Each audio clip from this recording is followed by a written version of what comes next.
Nous étions à la fin de juillet 1938.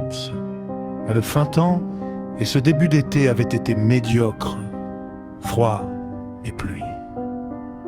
Mais le soleil, enfin, avait fait son apparition et le thermomètre flirtait avec les 30 qui.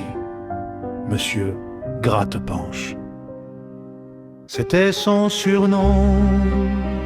Recherchait un peu de fraîcheur, assis sur sa chaise sous un acacia au coin de sa demi-lune.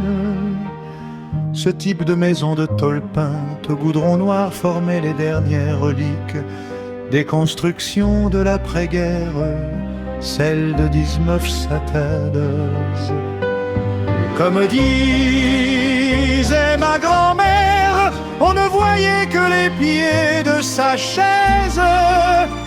Avec ses 100 kilos pour 1,60 m, s'il ne respirait pas la grande forme, il transpirait à grosses gouttes.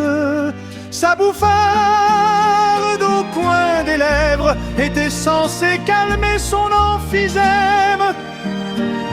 Mais ces chaleurs de fin juillet, raison de sa santé, ma grand-mère, comme à son habitude, aida la famille dans la peine, en faisant la toilette du mort.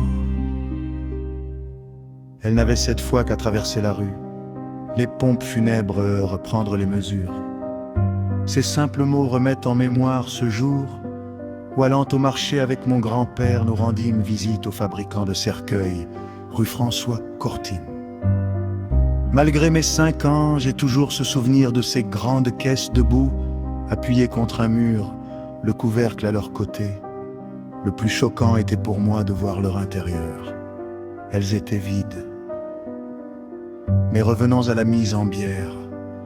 Ma grand-mère aida de son mieux à soulever Gratte-Penche et à le déposer dans sa dernière demeure. Les funérailles étaient prévues pour le lendemain. Dès le matin, la demi-lune fut habillée de noir, un luxe, quand on sait qu'elles étaient peintes de goudron. Le corbillard tiré par un cheval arriva. Il était temps de dire adieu aux défunts et de fermer le cercueil. Et là commença le supplice. La chaleur avait gonflé notre mort, et son ventre était près d'éclater. Le couvercle ne fermait pas.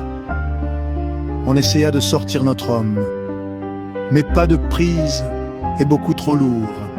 On retourna à la boîte pour faire tomber notre mort et enlever le fin coussin pour gagner quelques centimètres. Hélas, il restait collé sur le fond. Il fallut se rendre à l'évidence. Le cercueil n'était pas à la taille et il fallait le rehausser. Notre fabricant repartit à son atelier chercher planches et outils. Durant ce contretemps, tout le monde cherchait un peu d'ombre en attendant la fin des travaux. Le café juste à côté faisait son plein inespéré de clients heureux de ce coin de fraîcheur. Le bruit des scies et les coups de marteau rappelaient qu'on s'affairait. Avec plusieurs heures de retard, le convoi funèbre civil put s'ébranler. Comme disait ma grand-mère, c'était bien fait.